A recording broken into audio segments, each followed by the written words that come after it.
Hello and welcome to another episode of today's GK. I am Pooja Dwivedi, and in this segment today we bring to you objective questions on a daily basis to help you crack prelims. So let's begin with the practice question of the last segment. Consider the following statements regarding CAATSA.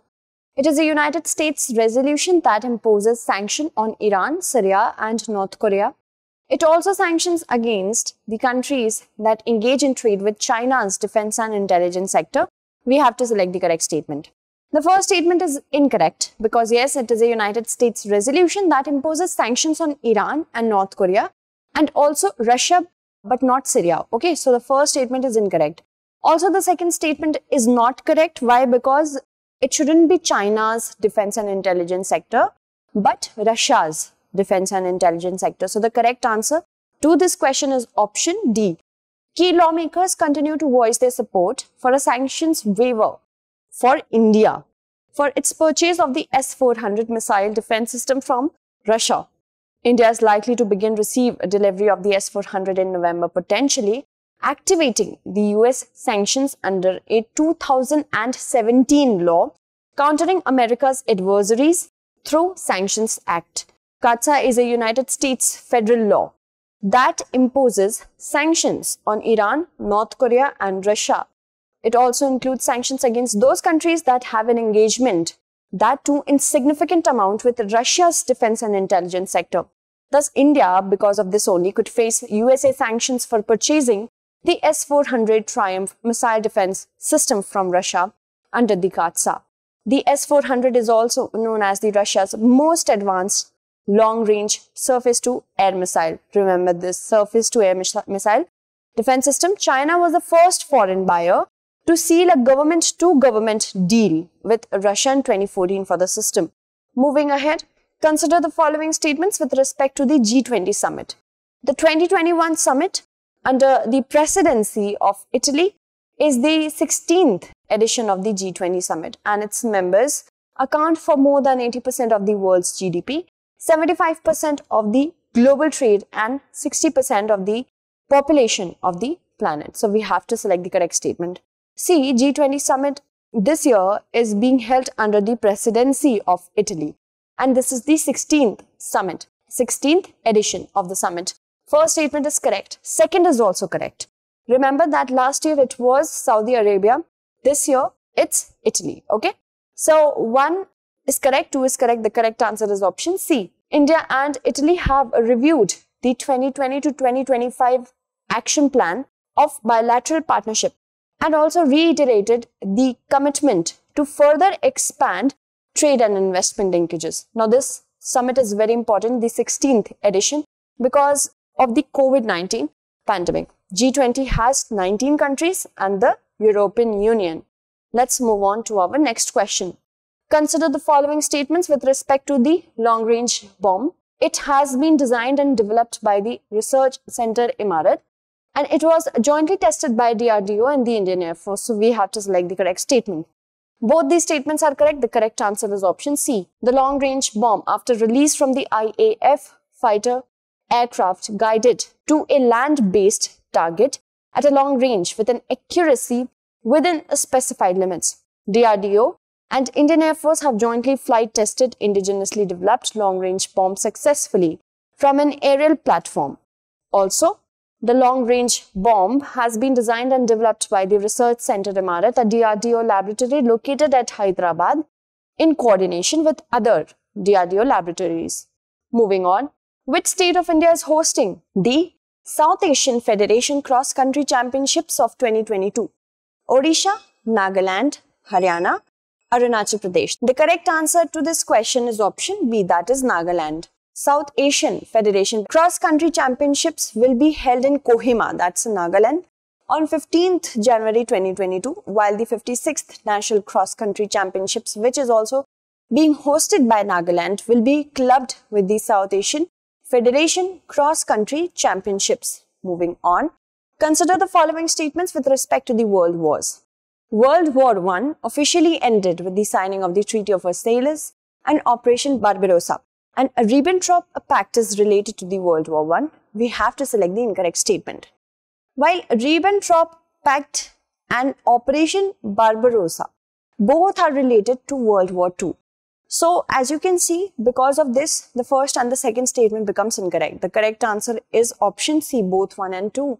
During visit to Italy, Prime Minister Shri Narendra Modi met and interacted with the community members from various organizations, including representatives of Sikh community and institutions involved in the commemoration of Indian soldiers who fought in Italy in World War I and II. On June 28, 1919, World War I officially ended with the signing of the Treaty of Versailles. The Treaty of Versailles was an attempt to prevent the world from going into another war. After facing defeat in Britain, Hitler broke the Ribbentrop Pact and invaded Russia in 1941. Operation Barbarossa, originally named Operation Fritz, during World War II, was the code name for the German invasion of the Soviet Union, which was launched on June 22, 1941. Let's move on. PV Sindhu has qualified for the women's singles semi-finals of the French Open Badminton after defeating Busanan Ong Bamrungpan. Busanan Ong Bamrungpan belongs to which of the following countries? Vietnam, Japan, Cambodia, Thailand. The correct answer to this question is option D, that is Thailand. India's ace shuttler PV Sindhu stormed into the women's singles semi-finals of the French Open Badminton after defeating Busanan Ong Bamrungpan of Thailand in straight sets yesterday, and now world number 7 Sindhu will take on the world's number 15 Sayaka Takahashi of Japan in the last 4 clash this evening. Moving on, consider the following statements with respect to the Ganga Utsav. The National Mission for Clean Ganga celebrates Ganga Utsav every year. To mark the anniversary of the announcement of River Ganga as the national river, the Ganga was announced as the national river on 10th November, and an expedition, Ganga Mashal, led by the Ganga Task Force, would be flagged off in a ceremony from Delhi and will travel the route including 23 stations along the river Ganga. So we have to select the correct statement.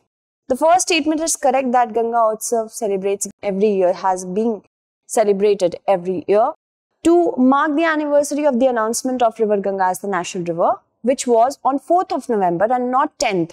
So the second statement is incorrect, the first is correct. The third statement is also correct, that an expedition, Ganga Mashal, led by the Ganga Task Force, it would be flagged off in a ceremony from Delhi and will travel the route including 23 stations along River Ganga. First and third correct. The correct answer is option B. This year's Ganga Utsav is being organized from 1st to 3rd of next month. The National Mission for Clean Ganga celebrates the anniversary, and we have already discussed these two statements. Also, Ganga Utsav, the river festival, will be celebrating not just the river Ganga, but all the rivers across the country. And as we talked about Ganga Mashal, it will help sensitization of the local people and bodies like NYKS, Ganga Mitras and Ganga Praharis about the importance of Ganga. Moving on, consider the following statements with regard to the Samudrayan. Matsya 6000.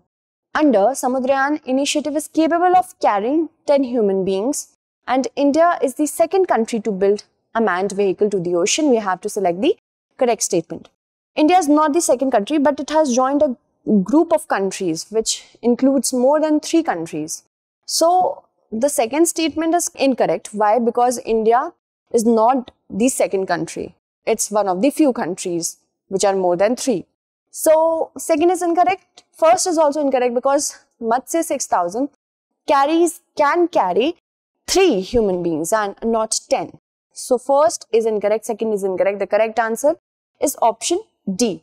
Union Minister of State for Science and Technology Dr. Jitendra Singh launched the Indian Manned Ocean Mission Samudrayan in Chennai, and India has joined the elite club of nations such as the USA, Russia, Japan, France and China to have such underwater vehicles for carrying out subsea activities. Matsya 6000 under Samudrayan initiative is capable of carrying 3 human beings in a titanium alloy personnel sphere of 2.1 meter diameter, enclosed space with an endurance of 12 hours and an additional 96 hours in case of emergency situation. Moving on. Consider the following statements with respect to Ghasiari Kalyan Yojana. It is an initiative of the Uttarakhand government. The objective of the Mukhyamantri Ghasiari Kalyan Yojana is to eliminate the burden of more than 3 lakh rural women of the state living in mountainous region. So we have to select the correct statement. Both these statements are correct. The correct answer to this question is option C. Union Home Minister Amit Shah was on a day-long visit to Uttarakhand. He launched Ghasiari Kalyan Yojana in Dehradun today, which is an initiative of the state of Uttarakhand. The objective of the Mukhyamantri Ghasiari Kalyan Yojana is to eliminate the burden of more than 3 lakh rural women of the state living in mountainous region.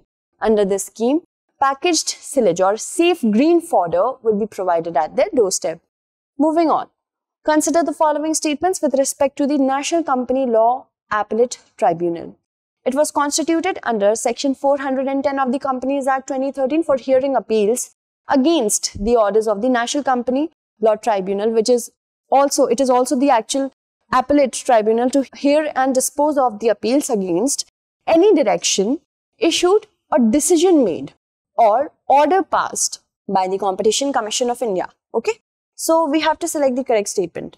Both are correct. Yes, it was constituted under Section 410 of the Companies Act of 2013 in order to have appeals against the orders of National Company Law Tribunal.